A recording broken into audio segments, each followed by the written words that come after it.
Vamos a ver, diríamos, la necesidad de tener un encuentro con Dios. Para definir, vea, cuando uno está en la puerta del lugar santo, digamos, ya como que ya llegó al lugar santo, a la puerta, ahí donde dice la Biblia que el sacerdote canta.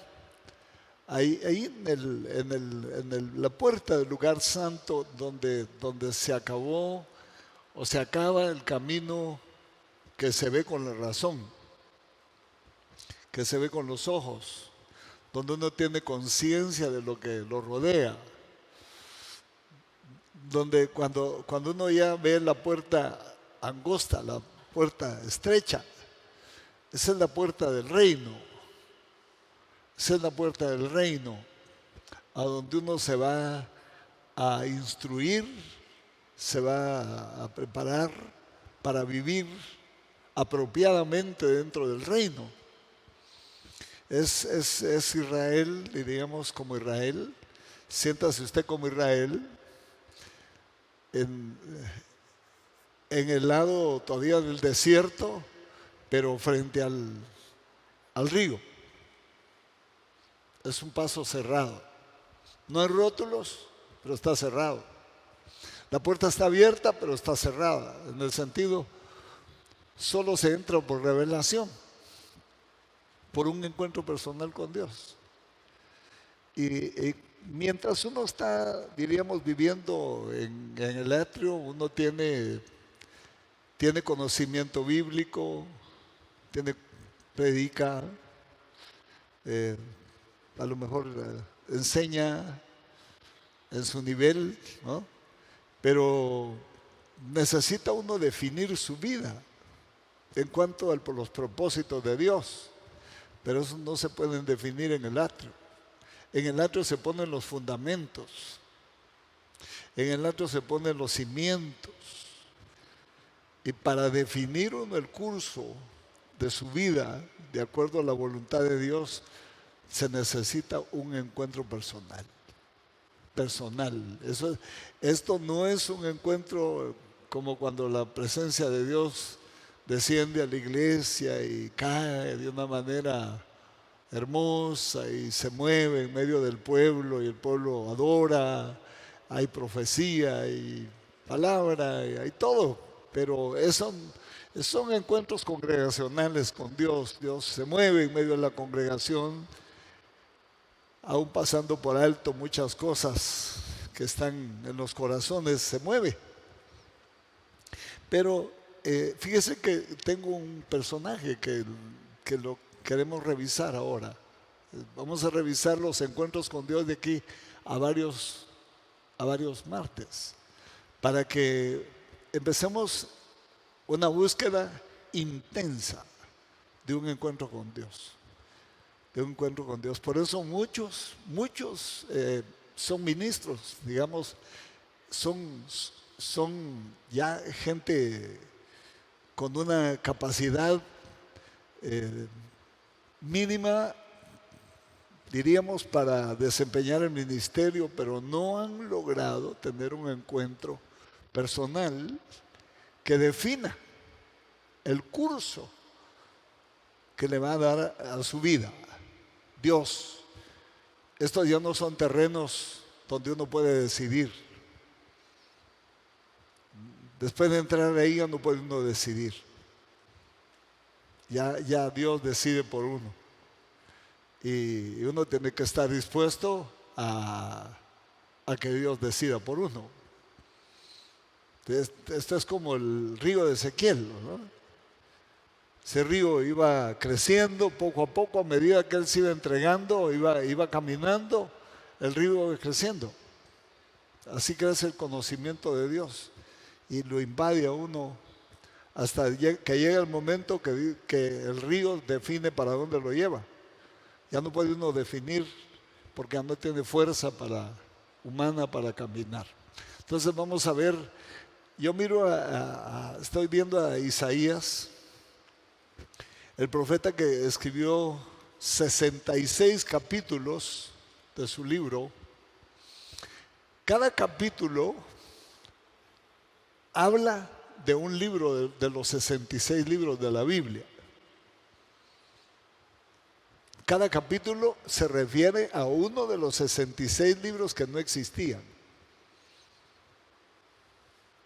Eso quiere decir que escribió ciencia del cielo de una manera tan extraordinaria que tuvo de necesidad que tener un encuentro muy personal con Dios para poder hacer una obra literaria de esa naturaleza, de ese nivel.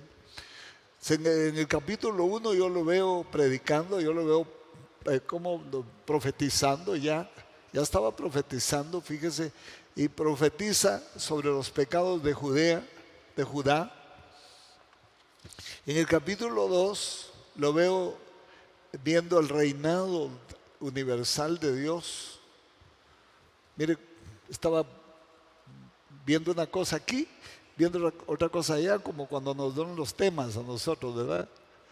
Vamos a hablar, diríamos, un día del rapto, otro día hablamos del bautismo en agua, otro día, así, algo así, pero porque todavía no hay definido un curso del ministerio. Y esa entrada es la que no encuentra la mayoría. La mayoría se queda ahí y intenta y no haya por dónde entrar. Pero cuando Dios llama ahí en esa puerta, de ahí para adentro, define el curso del llamamiento. Entonces, fíjese que en el capítulo 12 él habla del reinado universal de Dios. Tenía una idea general, muy general, pero demasiado general de las cosas. Una idea bueno, le voy a dar yo soy descendiente de una familia de cazadores y mis papás, mi abuelo todavía conservaba una escopeta de casas que tenían 2 cañones, así a la par, ¿verdad? 2 cañones. Y pues disparaba uno el primero y el otro, ¿verdad? Y después el otro. Podía uno tirar 2 tiros con la misma escopeta sin volverla a cargar otra vez. Entonces, pero él llevaba un puño de munición así, un puño. Cuando uno dispara con una escopeta de esas, de aquí a la pared, digamos, de aquí donde está sonido, ya cuando llega a donde está sonido ya va abarcando 2 metros de diámetro los perdigones. Aunque uno sea ciego le pega algo, ¿verdad? Aunque no sepa tirar, ¿verdad? Aunque no sepa tirar le pega, pues, porque es sencillo, es un montón de perdigones los que van, ¿verdad? Pero cuando uno tira con un rifle, con una sola bala o con algún tipo de arma de una sola bala, el que tira debe saber tirar. Porque si no, no le pega, no pega. Si no pega con la única bala, pues falló el tiro. Entonces, está tirando con escopeta 12, calibre 12, ¿verdad? Está tirando por todos lados. Ese es un predicador cuando empieza a predicar. Comienza hablando de Génesis, pasa por Apocalipsis, regresa a Deuteronomio, no sabe quién es Israel, no sabe nada de eso. Habla de todo y a final de cuentas no dice mayor cosa o no dice nada. Perdió 1 hora. Bueno, otros, peor todavía, se ponen a hablar de la gente desde el púlpito, porque no tienen nada que decir de la Biblia. Entonces, aquí él sí está predicando, solo que mire, predica del pecado de Judá, luego del reinado universal de Dios, del juicio de Dios contra Jerusalén. No define nada. Yo lo revisé sus mensajes. No está diciendo nada los primeros 5 capítulos. Luego, en el capítulo 4, predica sobre el futuro glorioso de Jerusalén. Imagínense, viene un juicio, después habla del futuro glorioso. Está hablando después del milenio. Mire por dónde va. Después, en el capítulo 5, escribe una parábola, la parábola de la viña. Y después, en un apartado del capítulo 5, empieza a hablar de los ayes para los malvados. O sea, no dijo nada. Sí dijo un montón cuando uno ya lee el resto del libro. Pero si lo hubiéramos dejado en solo 5 capítulos, la verdad es que no hubiera definido ningún tema en particular. Esto es lo que a muchos les parece como tener un zapato apretado cuando yo les mando los temas. Están acostumbrados a tirar con escopeta 12. No definen las cosas. Están acostumbrados a predicar y decir un montón y no decir mayor cosa o no decir nada. Pero cuando va un tema preparado, lleva un objetivo, lleva puntos bien definidos, de tal manera que el tema quede claro, si lo saben dar. Eso hace que uno ensaya a disparar con escopeta de una sola bala, volverse un buen francotirador. Pero ahí en el capítulo 6, que es el que me interesa, imagínense, en el capítulo 6 lo encuentra uno llorando. Está llorando porque su tío, el rey, se murió. El rey Usías. Él era de la nobleza. O sea, Isaías era de la nobleza. Está llorando porque el tío se le murió y se quedó sin tío. Como dicen en España, el tío. Tío.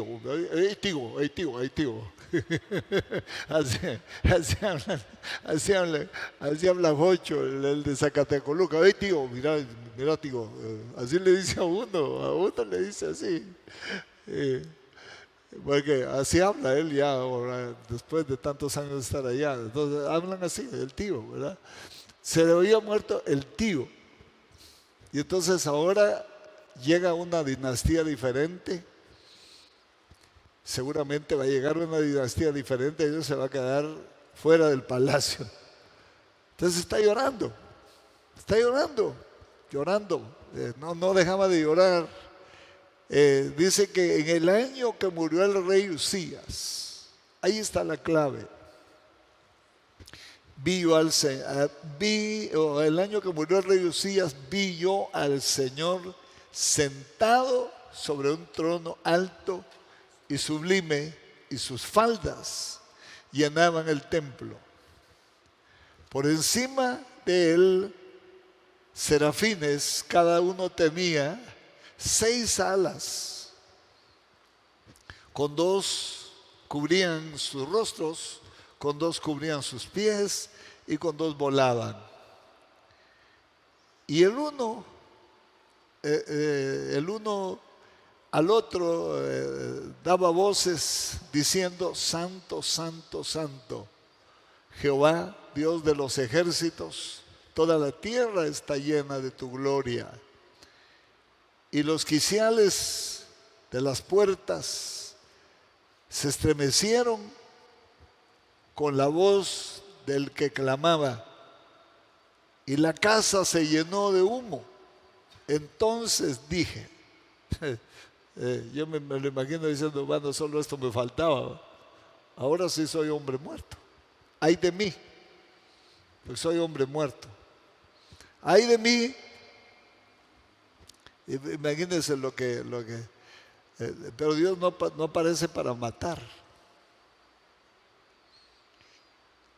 Casi todos a los que tuvieron el encuentro personal les pareció como que se iban a morir por la santidad de Dios y por la pecaminosidad del hombre. Pero Dios no se aproxima al hombre hasta que tenga la capacidad de comprender para qué Él está apareciendo.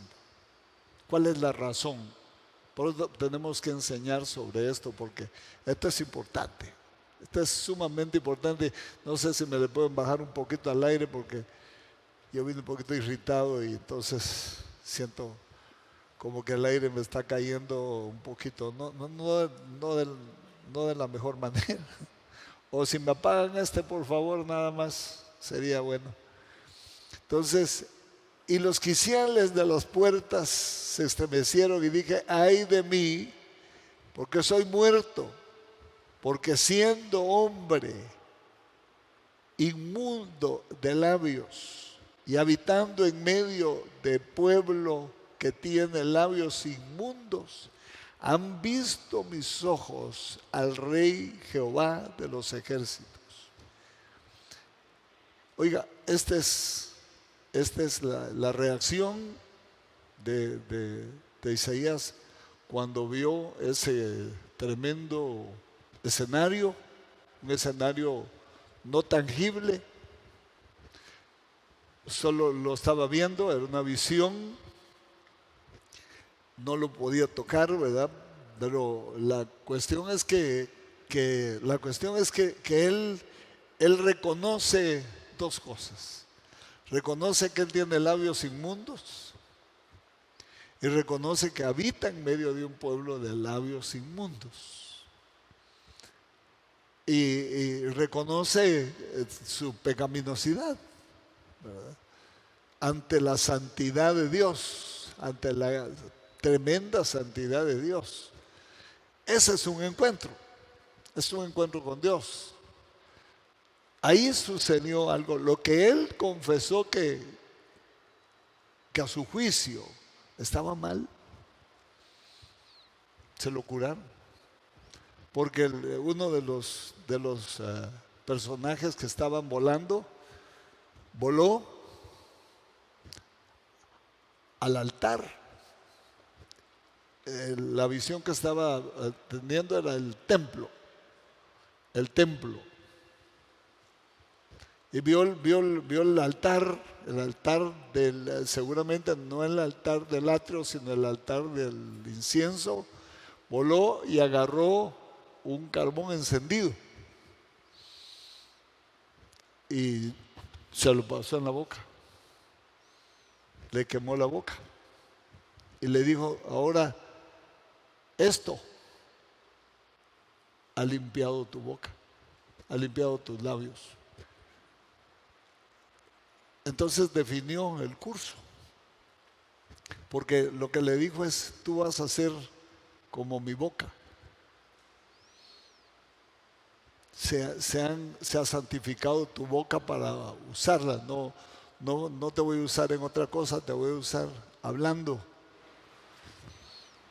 Esos encuentros definen el curso del oficio sacerdotal que uno trae, que Dios decidió poner en uno,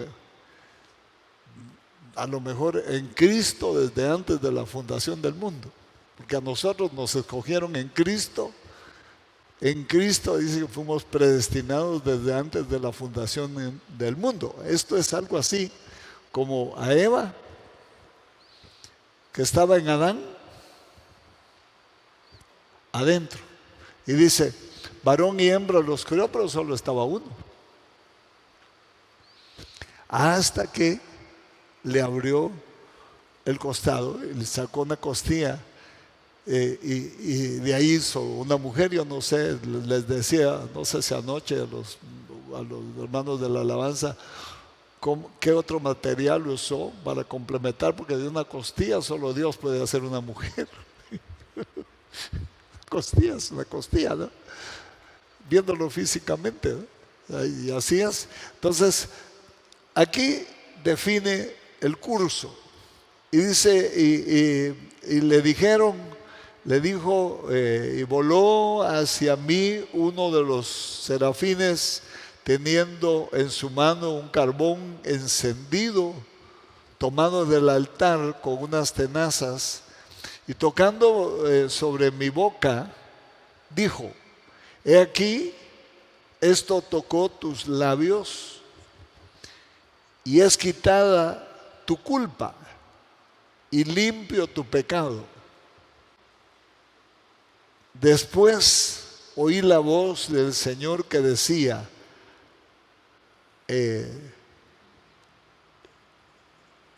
y dijo: anda y di a este pueblo, oíd bien y no entendáis, ved y por cierto no comprendáis. Esta versión es un poquito complicada. Le está dando el mensaje que tiene que ir a dar, porque lo que Dios quería era hablarle al pueblo en hebreo o en arameo, pero para que no entendiera, porque estaba demasiado enojado con el pueblo.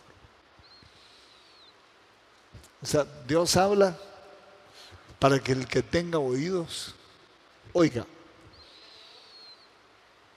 pero aquel que no tiene oídos, porque ya sus oídos están contaminados, no va a entender. Y le está hablando en el mismo idioma. Note que los serafines hablaban el mismo idioma que él, porque no dijo yo no les entendí el idioma, sino que les entendió perfectamente. Cuando usted tenga un encuentro con Dios, no le van a hablar en chino, no le van a hablar en latín, no le van a hablar en arameo, en hebreo, en griego, le van a hablar en español. Le va a hablar Dios en el idioma que usted entiende, que usted comprende. Entonces, note usted, aquí ve uno que lo va a usar hablando, profetizando. Ahí lo llamaron a él y le dieron el primer mensaje. Media vez dan el primer mensaje. El curso de ahí en adelante de su ministerio fue un río bien encauzado, de 66 capítulos, o diríamos 60 capítulos más, bien encauzados, con temas bien focalizados, donde se ve al Mesías. Note de qué estaba hablando él. Estaba hablando del pecado de Judá, del pecado de Jerusalén, del reino eterno, de esto, del otro. Estaba hablando de inmensidad de temas que solo agarraba, como cuando uno va a una panadería y agarra un pan de cada cosa, pues, ¿verdad? No, en realidad no definía nada.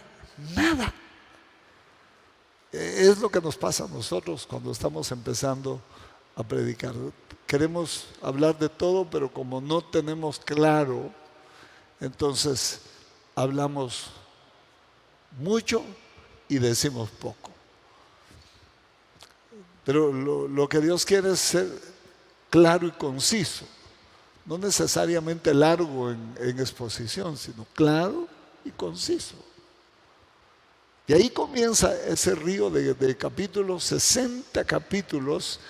Cada capítulo de los 66 habla de un libro de la Biblia. Es como un resumen de un libro de la Biblia que no estaban escritos. Solo estaba la Torá. Solo estaban los 5 libros de Moisés. Pero los restantes libros, los restantes capítulos de Isaías, si usted los lee, va a encontrar un libro contextualizado con ese capítulo. Bueno, si usted se sienta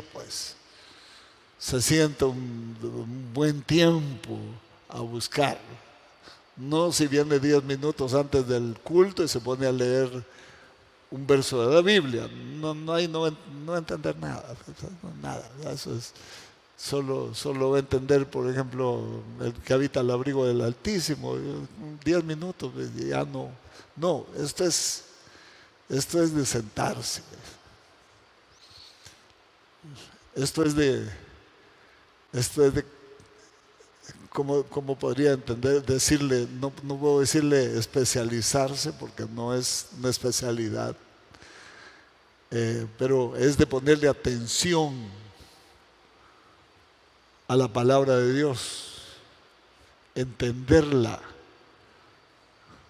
por supuesto con oración ahí, diciéndole al Señor, con una actitud abierta a que Dios le hable, con una actitud, tal vez no con palabras, pero con un corazón abierto para que Dios le hable lo que tiene pensado darle. Entonces, yo veo que la muerte de Uzías fue muy estratégica. Uzías para Isaías representa, diríamos, lo que nos oscurece la mente,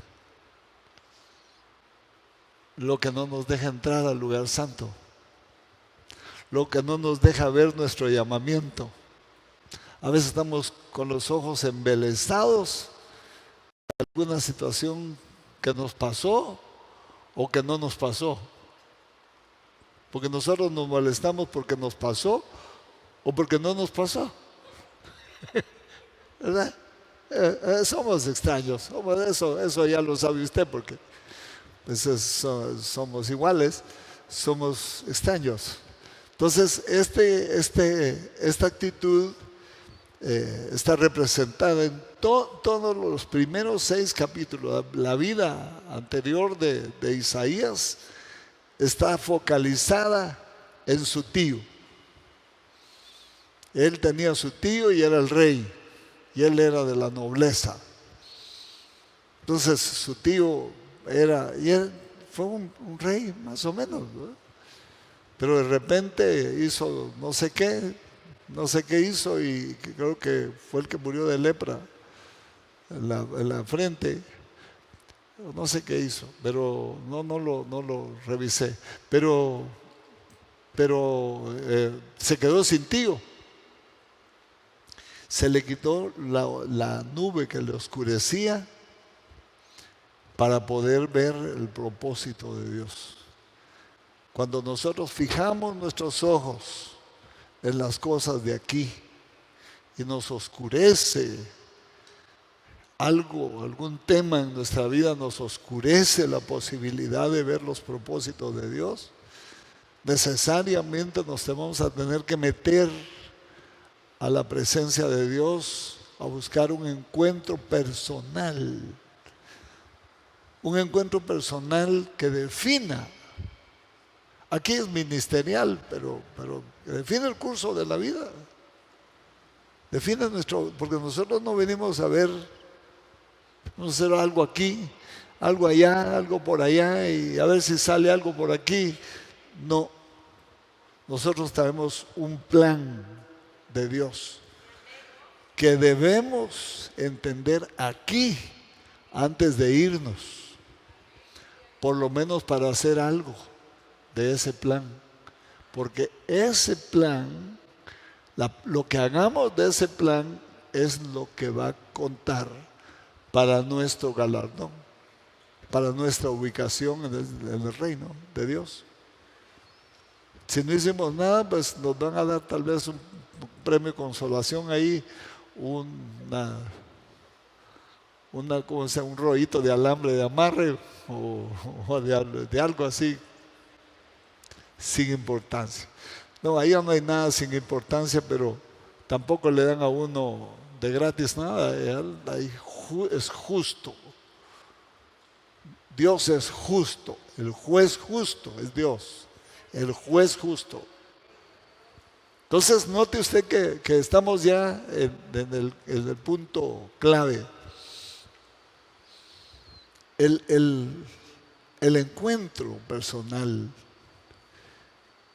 va como a abrir como le abre a uno como Saulo, ¿no? Que creía que estaba sirviendo a Dios, creía que estaba haciendo las cosas bien persiguiendo a los cristianos, creía que se había convertido ya prácticamente en un cómplice de un asesinato con Esteban, porque él dio su voto y levantó su mano en el Sanedrín para probar que lo mataran sin causa, siendo un hombre tan ilustrado. Se dejó llevar por el hígado, por el celo de su religión. Fue más ardiente el celo que la justicia, que lo justo. Si usted nota, Nicodemo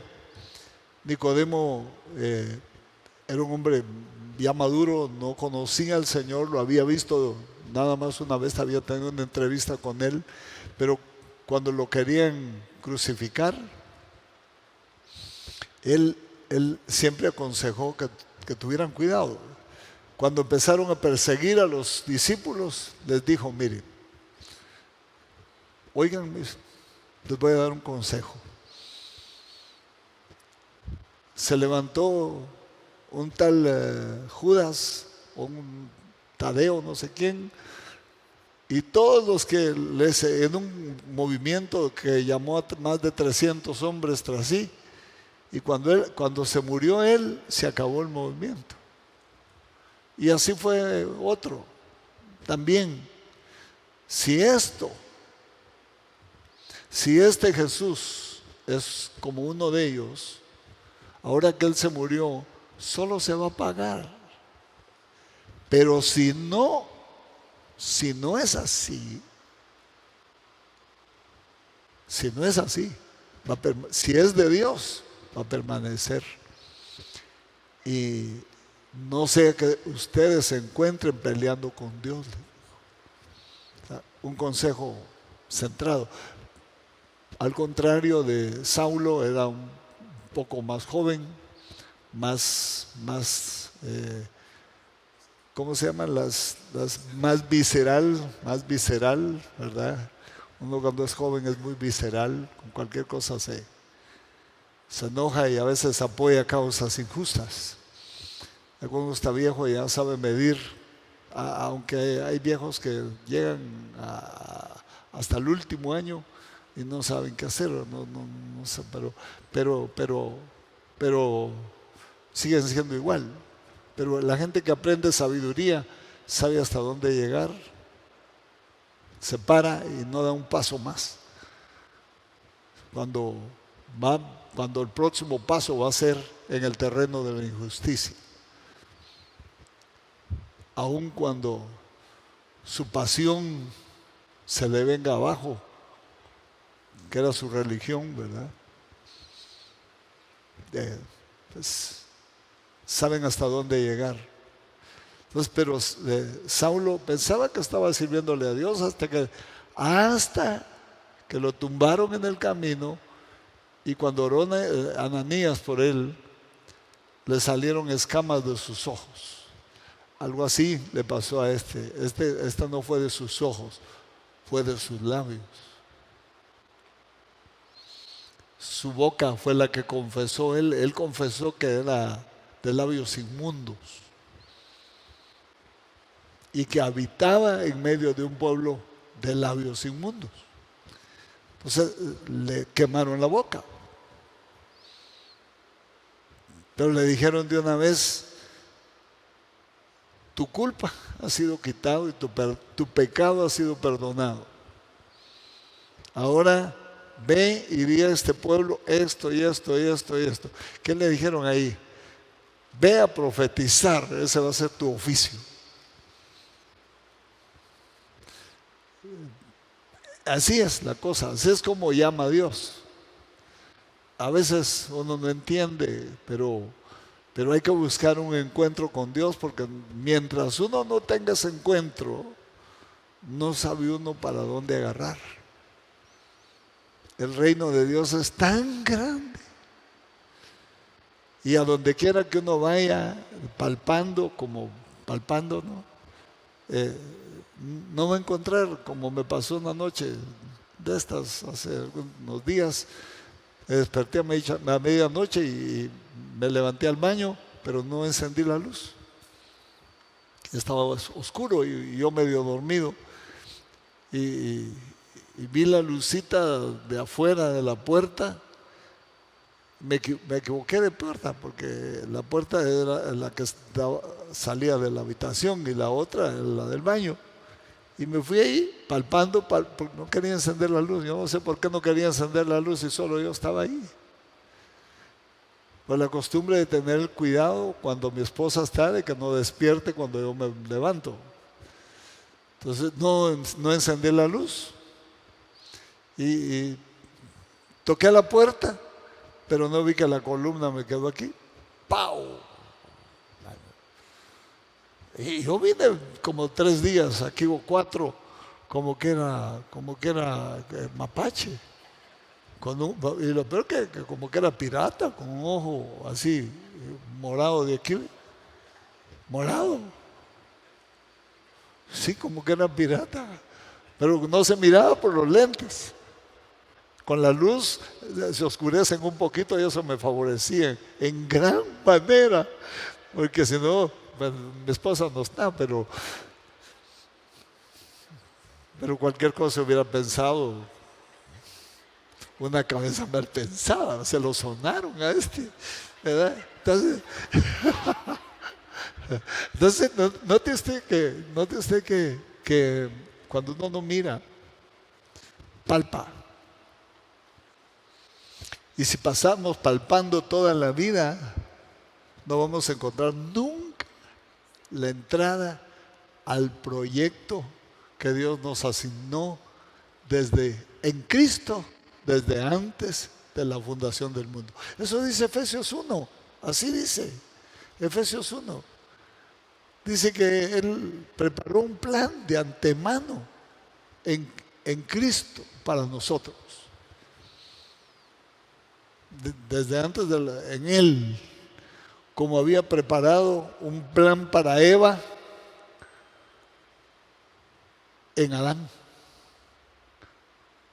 No estaba fuera Eva, no estaba, pero le preparó el plan para que fuera su ayuda idónea. Y lo fue por un buen tiempo seguramente, pero de ahí también fue ayuda para volcar todo lo que le confiaron a Dios, ¿verdad? Y el otro que dice sí, ¿verdad? Entonces, note usted que el curso de la vida cambia. Aquí cambió el curso de la vida de este hombre y entonces empieza a profetizar. Cada capítulo es una profecía,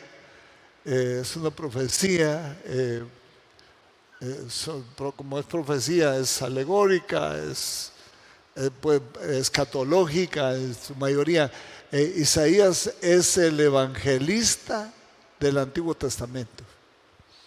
Es el que más conoció al Mesías en todas sus manifestaciones antes de que el Mesías ni siquiera pensara en venir.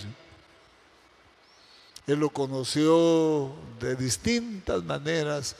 Y un hijo nos es dado, principado sobre su hombro, un niño nos es nacido y el nombre y todo lo recibió todito, todo. Varón de dolores, experimentado en quebrantos. Usted ve que lo ve subiendo al Calvario, bañado en sangre, pero callado como cordero, fue al matadero y no abrió su boca, lo vio y lo escribió. Y si uno quiere conocer el Evangelio, todo el Nuevo Testamento, Isaías se lo dice a uno en el Antiguo Testamento. Por eso el que no entiende el Antiguo Testamento no va a entender el Nuevo Testamento. No lo va a entender. Va a entender porciones aisladas del Nuevo Testamento. Pero el Antiguo Testamento es la clave, la llave para entender el Nuevo Testamento. Todo está contextualizado. Y eso debemos aprender a leer y a estudiar la Biblia. Tenemos que aprender a hacerlo, porque se nos está yendo el tiempo, hermanos. Se nos está yendo el tiempo. Algunos pues, son contemporáneos, otros un poco más jóvenes, pero el tiempo se está yendo y no definimos. No es que no tenga Dios definido el curso. Lo que no hemos buscado es un encuentro con Él. Hemos buscado solución para nuestros líos. Y vaya, que sí nos ha sostenido, nos ha cuidado, nos ha guardado, nos ha dado seguridad, como para no preocuparnos de eso, para quitarnos de encima la preocupación de la seguridad, del sostenimiento de nuestra salud, de todo. Si estamos enfermos es porque hemos descuidado nuestra propia salud. Si hiciéramos un estudio, vamos a encontrar que la mayoría de cuadros aquí son personas que están enfermas porque en un momento dado hicieron un mal uso de su cuerpo. Entonces, hicimos mal uso de nuestro cuerpo, por lo visceral que somos, ¿verdad? Y también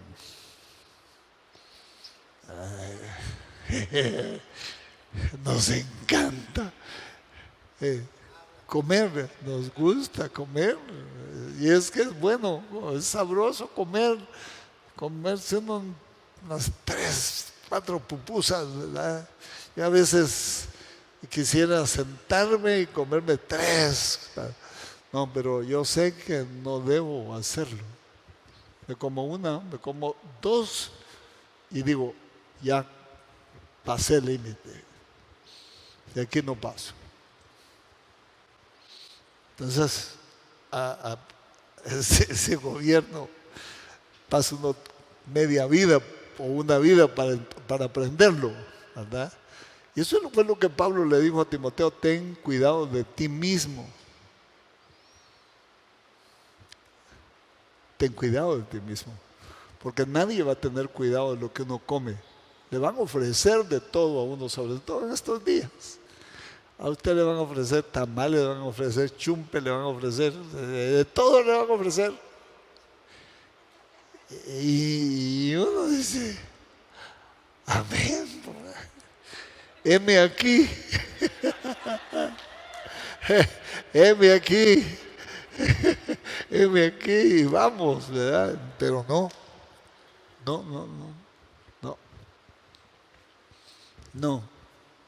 debemos ser cuidadosos con su organismo. Entonces, vea cómo le fijaron el curso.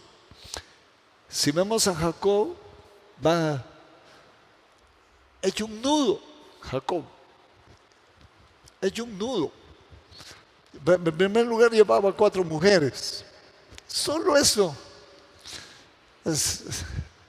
Honestamente, para los esposos aquí, y las esposas también me darán la razón, que manejar un hogar de esposo y esposa es complejo. Es complejo. Es complejísimo. Aparte de los costos de operación del matrimonio. Aparte de los costos, que los costos son altos, sobre todo si uno es gustoso. Los costes son altos, altísimos, ¿verdad? Entonces, debe uno indudablemente, solo eso es complejo, mantener la estabilidad del barco con 2 y los hijitos, ¿verdad? Eso es complejo. Pero este iba con 4. Iba con una llena de hijos y los otros 2 también con hijos. pero había una que no tenía hijos. Y esa iba hecha un ajenjo. Hecho un ajenjo. Hasta rentaba al esposo. Lo rentaba, fíjese. Réntamelo por estas mandrágoras, le dijo, vea, lea una vez. Lea. Le dijo, réntame o préstame o dame a tu esposo, dame al esposo por estas mandrágoras que encontró mi hijo. Ella le citó trato a Lea porque creía que las mandrágoras iban a ser iban a hacerla fértil. No, Dios había cerrado el vientre hasta el tiempo fijado y ella no entendía nada, nada. Iba amargada, peleando con Jacob. Dame hijo, dame hijo, dame hijo. Eso ha de haber sido un nudo. Por otro lado, supo Jacob, por los diarios, por los noticieros, ¿verdad? Que venía su suegro con un ejército a matarlo.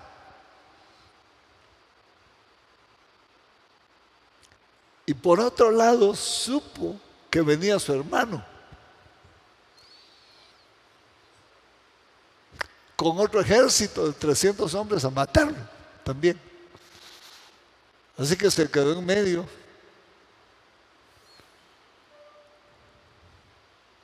A veces Dios lo encierra a uno en un callejón sin salida, hermano. Pero ¿sabe para qué lo encierra?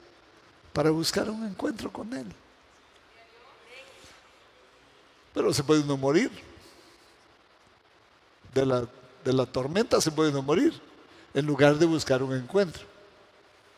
Pero los sabios no hacen eso. Buscan un encuentro. Pero como es más difícil buscar un encuentro que ponerse a llorar, ¿verdad? Y esperar los leñazos encima, él dijo, bueno, me van a matar, ¿verdad? Primero llegó el suegro. Ahí perdió a la esposa. Con ese encuentro con el suegro perdió a una esposa, a la más amada, a Raquel. Porque le dijo el suegro, te robaste mis ídolos, mis dioses, y te los trajiste robados, y te robaste a mis hijas y a mis nietos y a mis ovejas también. Fuerza tengo para hacerte regresar. Y él le dijo, si encuentras tus dioses en la tienda que los encuentre, que el dueño de esa tienda muera. Y estaban en la tienda de Raquel. Ella era la que se había robado los dioses. Ella no entró a la tierra prometida. Entrando iba cuando se murió del segundo parto.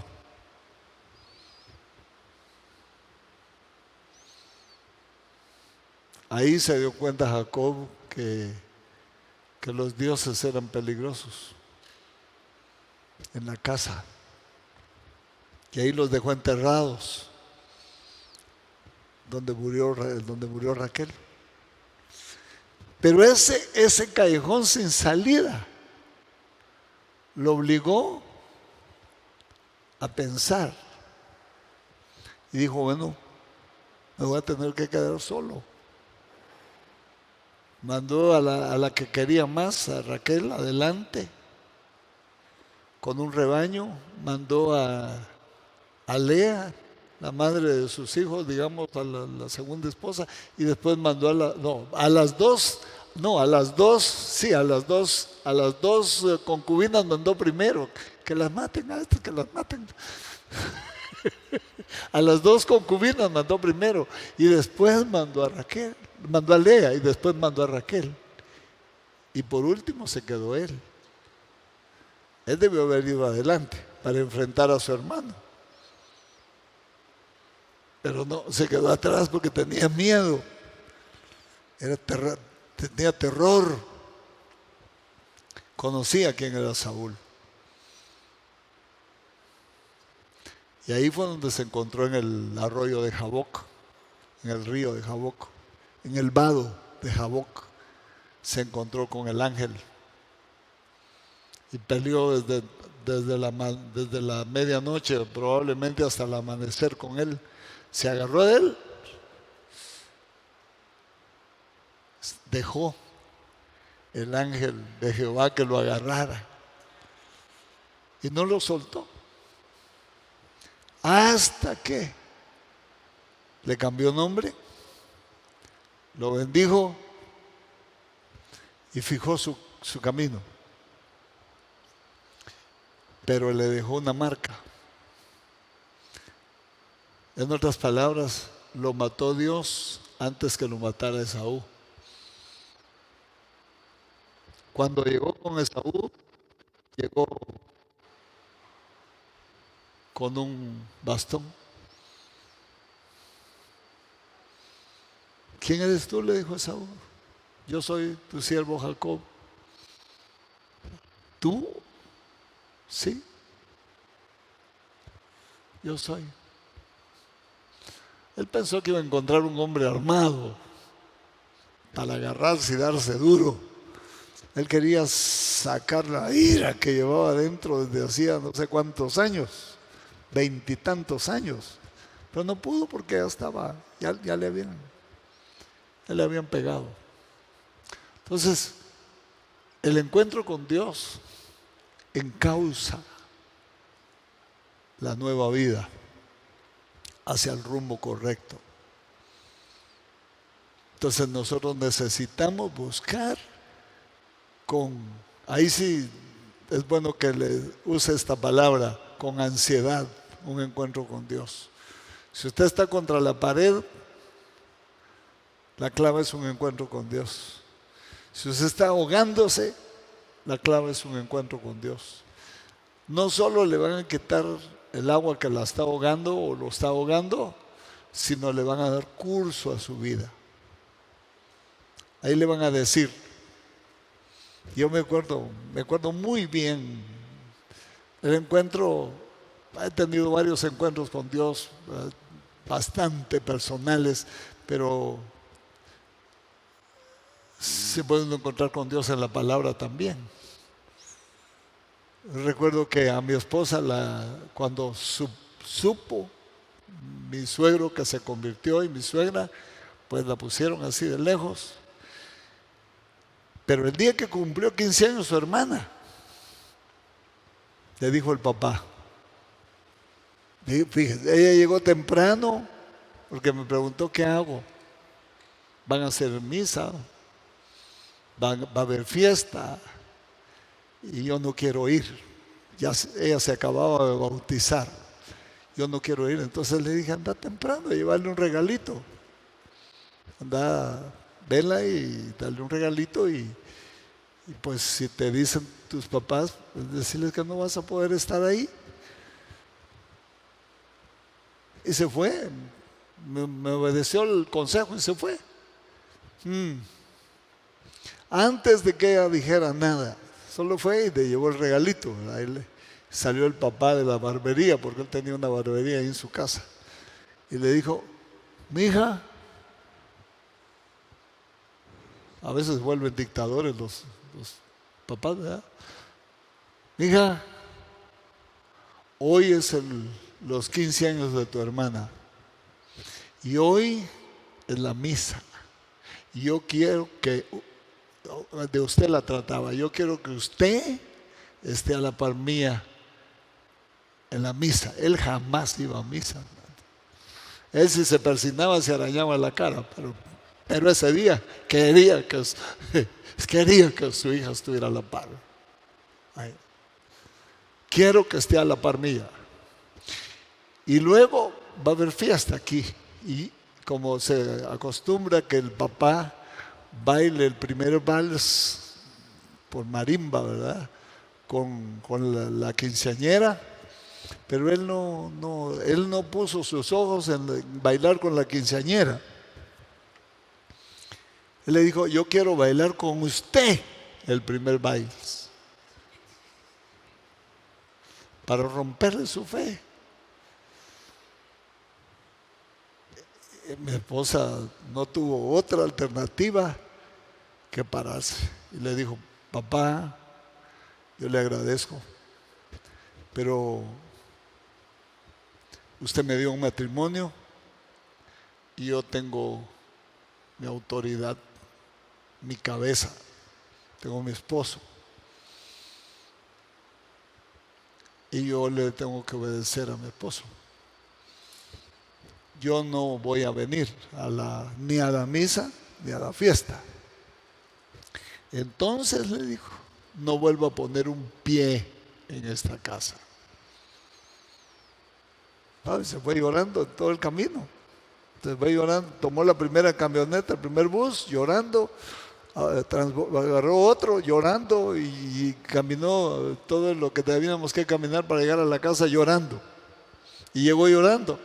Yo estaba en la casa, fue un sábado, creo yo. ¿Qué te pasó? Le dije, yo pensé que algo le había pasado. Era muy joven, pues.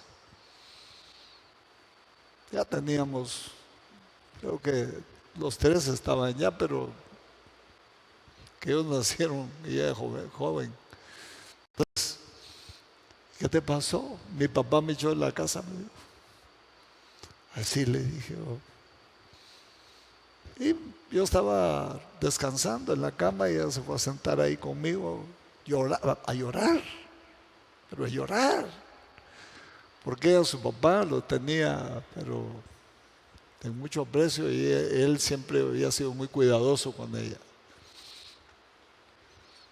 Entonces ella siempre habla de ese cuidado que su papá tuvo siempre para ella. Entonces le dije yo, estábamos leyendo la Biblia los dos, un rato cada uno. Ella leía bien, a mí me cuesta leer, pero ella leía muy bien. Y que decir, si leemos la Biblia, estábamos leyendo los salmos. Habíamos empezado los salmos, por ahí íbamos. Y nosotros leímos como 4 veces toda la Biblia. No sé cuántas la ha leído usted, pero si no la ha leído ni una vez, usted no tiene ni idea de la Biblia. Si yo no he ido de aquí a Santana, yo no tengo ni idea. Aunque me hablen de aquí a Santana, cómo es el camino, me van a decir, me van a dar referencia, pero no, yo no sé cómo es el camino de aquí a Santana. No sé. Nunca lo he caminado. Entonces hay que leer la Biblia, hay que leerla de Génesis a Apocalipsis.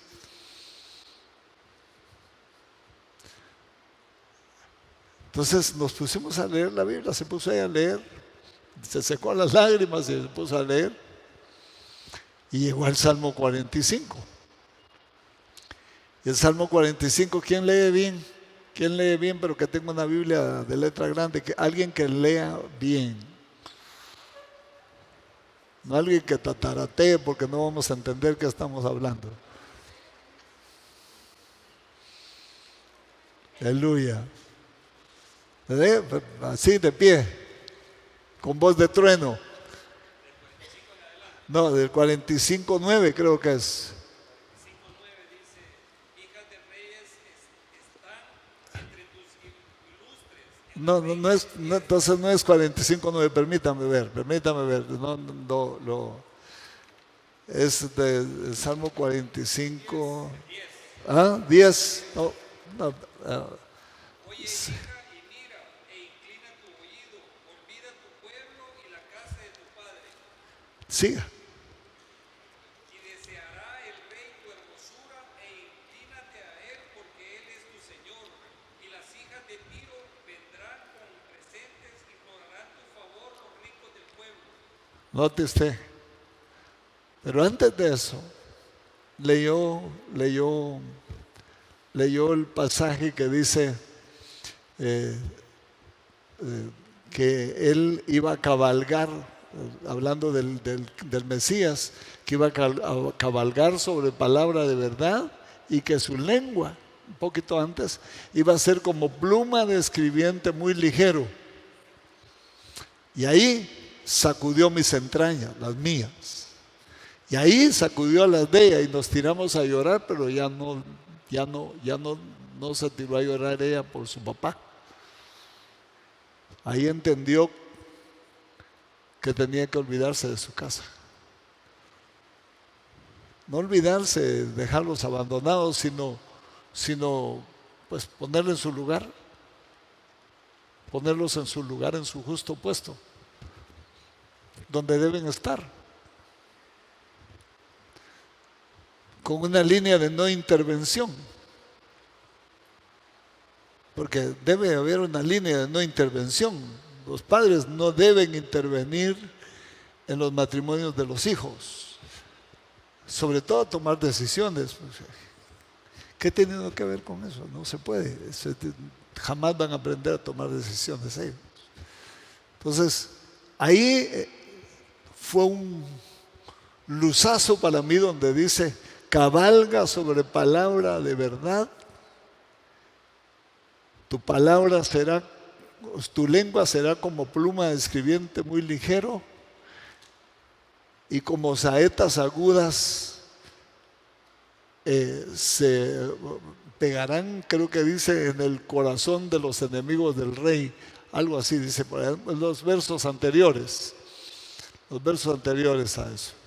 No sé dónde están, ¿dónde tenés? 4, desde el verso 4 va María Elena, Marta Elena. Pero no oye, solo yo oigo. Si me regala el micrófono, hermano, para que lea Marta Elena, porque si no. Por favor. Es que tenía el hermano Luis por ahí. Desde el 4 dice, ¿verdad? Sí, ahí está. Va. 45, 3. No, pero tal vez. Sí, ahí está. Ciñe tu Ay, ¿qué pasó? Están grabando, Marta Elena, por el amor de Dios. Ciñe tu espada sobre el muslo, oh valiente, con tu gloria y con tu majestad. En tu gloria sé prosperado, cabalga sobre palabra de verdad, de humildad y de justicia. Y tu diestra te enseñará cosas terribles. Tus saetas agudas con que caerán pueblos debajo de ti, penetrarán en el corazón de los enemigos del rey. Tu trono, oh Dios, es eterno. Ahí nada más. Ahí ténganlo. Entonces, ¿qué está diciendo ahí? Ahí fue donde me sacudió. Entendí que es una profecía mesiánica, pero que me dijeron: cabalga sobre palabra de verdad y de equidad o de justicia. Mire, tu lengua será como pluma de escribiente muy ligero. Yo siempre he tenido eso en la mente, en mi corazón, desde que lo leí esa vez. Lo he tenido en mi corazón. Pero aquí, ya estando aquí, vine a descubrir que no es mi mano la que escribe ligero, sino es mi lengua, dictando. Yo dicto y fluye. Yo escribo y me trabo, pues por ponerle atención a la computadora no pierdo el hilo. Pero cuando estoy dictando, cuando estoy tomando nota, yo fluyo con una rapidez impresionante. Fluye pues la gracia de Dios. Entonces, mi lengua, ahí tuve yo una definición de mi trabajo magisterial. ¿Y qué va a ser un escritor? Yo creo que del material que está guardado se puede hacer a saber cuántos libros. Ese es un tesoro que está guardado ahí, que no lo hemos podido concatenar, pero saber cuántos libros se pueden hacer. Entonces, lo que quiero dejar, ya para terminar, es dejarle un trabajito, un trabajo, un deber. Bueno, primero que lea la Biblia de Génesis o Apocalipsis. Eso esperaba, le entendí su mirada. Pero la otra cosa es: empiece a buscar un encuentro con Dios. Pero no ponga primero sus dolores, sus líos, sus situaciones personales, no los ponga primero. Busque a Dios y todo lo demás se va a venir en cascada, como dominó. Busque un encuentro con Dios y se resolvió todo. Todo. Vaya, si quiere, écheme la culpa si no ocurre, pues. Pero tiene que tener el encuentro con Dios. Si no empieza a caer todo como efecto dominó, pues dígame: miren, usted lo que me dijo no es cierto, pero yo puedo ser testigo con toda solvencia de que los encuentros con Dios han definido las características, el rumbo, las características. Me metieron al río, pues. Y ya vi que el río, yo iba para Honduras, estaba primero en Guatemala, después para Honduras, me sacó el río de Honduras, pues me deportaron, pero ese era el mismo río, ¿no? Me fui para Guatemala otra vez y dije: no vuelvo a salir de mi país. No, el río me trajo para acá. Y el río me tiene aquí, el río de Dios. Y donde Dios lo pone a uno, todo funciona bien. Todo funciona bien. Todo funciona bien. El que espera servirle a Dios en un ministerio, a darse cuenta que después de un encuentro va a ser un hoyo en cualquier lugar y se va a llenar de agua. Se llena de agua. Se llena de agua. Terminé. Usted terminó el tiempo, ¿no? Pues relojes sin converso, pero para la vigilia nos las va a pagar. Para la vigilia no le vamos a hacer caso. A la vigilia, lo vamos a desvelar todita la noche, sin parar. Así que las vigilias no se queden en casa. ¿Por qué no buscamos el encuentro con Dios en la vigilia? ¿Qué tal ese reto? Pero a meter la cara en el suelo, hermano. Va a ver que las cosas que usted creyó imposibles se van a despegar.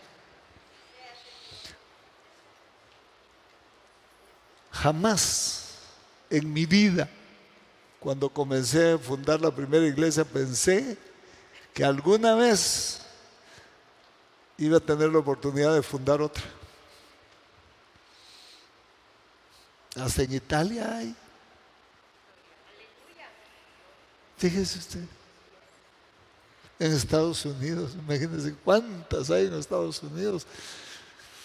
Del país de donde me sacaron, miren cuántas hay.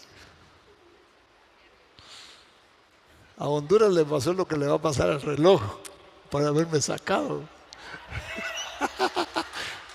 Vamos a esperar toda la noche sin parar. Bueno, vamos a recoger las ofrendas, hermano.